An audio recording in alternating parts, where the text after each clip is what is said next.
It begins with a haunting silence and the soft rustle of wind moving through the trees.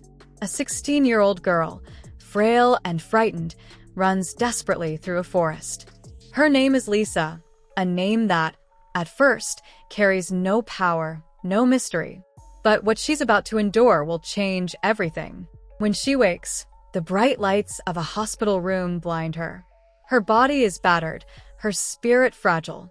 Doctors whisper about her survival as police officers discuss what happened. The case seems clear. Lisa was brutally bullied by her classmates. The same girls she once sat beside now stand accused of torturing her. Yet, justice in this world is not for the weak.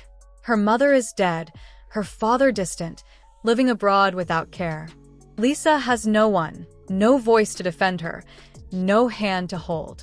Detective Mr. Kim, a man hardened by years of seeing pain, tries to get her to speak. But Lisa remains silent, eyes heavy with something deeper than fear, shame, perhaps, or the belief that no one will truly help her. The tension in her room rises when 3 women enter, the mothers of her tormentors. They don't come to apologize. They come to control. Their husbands hold power, their families untouchable. They stand in that hospital doorway with arrogance, demanding the case disappear. Mr. Kim stands his ground, but he knows how the system works. The rich are clean, the victims are silenced. Lisa asks them to leave, too exhausted to fight back. And just like that, the world moves on. At school, Miss Lee, her homeroom teacher, meets with the principal. They know the truth. Lisa was wronged. But the principal has other priorities. The school's reputation. His solution? Transfer Lisa quietly. Hide the dirt. Bury the evidence. Miss Lee hesitates, but agrees. Morality, it seems, bends easily under pressure. Weeks pass. Lisa heals on the outside, but inside, she's crumbling. The police lose interest. The case grows cold. And then, one night, as darkness settles in, Lisa contemplates ending her pain forever. But before she can, someone steps into her life, Miss Somi, the school's guidance counselor. Somi isn't ordinary. Her eyes carry the weight of her own scars. She knows what it feels like to be small, to be powerless. Years ago, she too was a victim. But instead of breaking, she turned her pain into vengeance. Now, she helps students like Lisa, but her methods aren't exactly clean. At first, Somi doesn't pity Lisa. She forces her to relive that night, to remember the humiliation. Only when Lisa's tears fall uncontrollably does Somi show compassion. "Stay alive," she says, "until the day I return." It sounds more like a command than comfort. When Lisa is discharged, her main tormentor, Naion, visits her. She brings a new uniform, mocking, not kind. Her words are poison. "You should have died," she sneers. And before leaving, she threatens Lisa to stay silent. Somi overhears everything. She takes Lisa home, determined to keep her safe. But Lisa's pain runs deeper than Somi realizes. One day, while walking through her old neighborhood, Lisa spots a girl who looks exactly like her. Shocked, she follows her and soon discovers it's her twin sister, Jenny. Jenny, cold and detached, wants nothing to do with her. Their parents had split before they were born. Lisa was raised by her father, a man who treated her like a burden. Jenny stayed with their struggling mother. Life was cruel to both, just in different ways. Somi, ever the strategist, sees an opportunity. She finds Jenny stealing from a store and confronts her. At first, Jenny refuses to help. But when money is offered, and when she sees a horrifying video of Lisa being beaten by her classmates, something in her snaps. Jenny storms back, furious. She calls Lisa a coward for not fighting back. Yet when Lisa begins to suffocate from her trauma, Jenny's anger turns to pity. "Tell me who did this," she demands. That's when Somi steps in with a plan.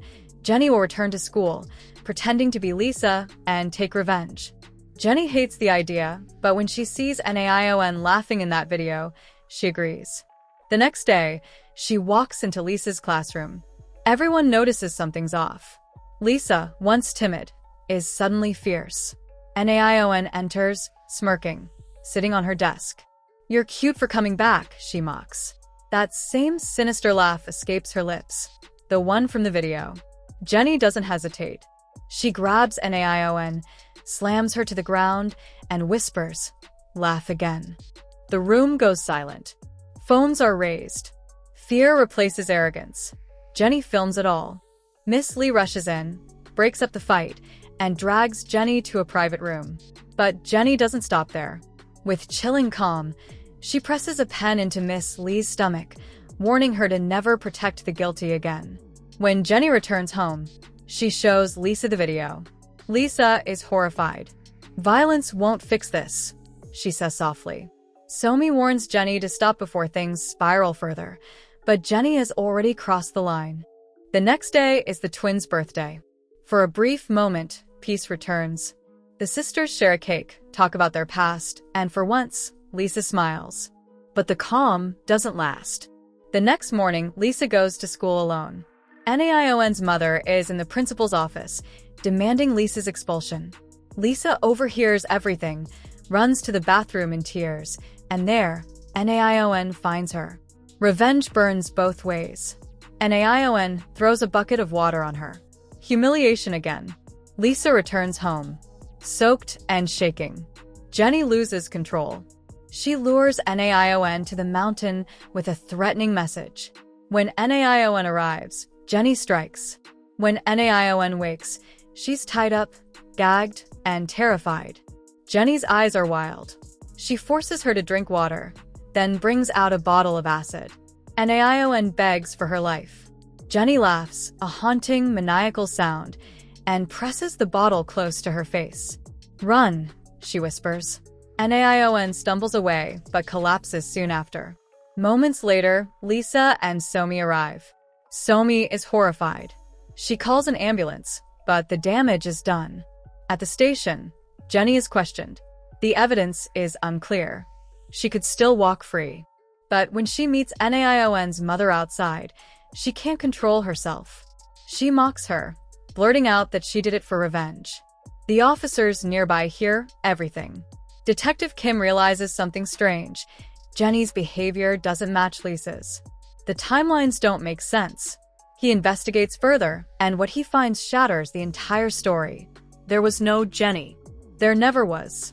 The girl everyone thought was Lisa's twin was just another version of Lisa herself. A fractured identity created by trauma and loneliness. Lisa had developed dissociative identity disorder. Jenny was the fighter Lisa always wished she could be. Somi, the one who guided her, was real once, but Lisa had imagined her presence during her darkest nights, merging her into her mind as both savior and accomplice. In the end, Lisa stands alone, both the victim and the avenger, the innocent and the guilty. The court orders her into therapy. Slowly, she begins to heal. She speaks to her therapist about her pain, her delusions, and the ghost of her twin that once lived inside her. In the final scene, the real Somi appears, older, gentler, saying goodbye as Lisa leaves for a new city.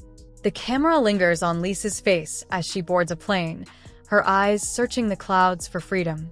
For once, she smiles, not as Lisa, not as Jenny, but as someone whole again. It's a story about pain, revenge, and redemption.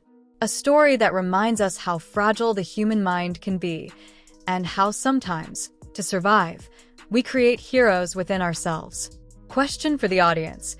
If you were in Lisa's place, would you choose forgiveness, or would you let the darkness take over? Share your thoughts in the comments below. And if you want more stories like this, where justice, pain, and truth collide, don't forget to like this video and subscribe for more dramatic movie breakdowns like this one.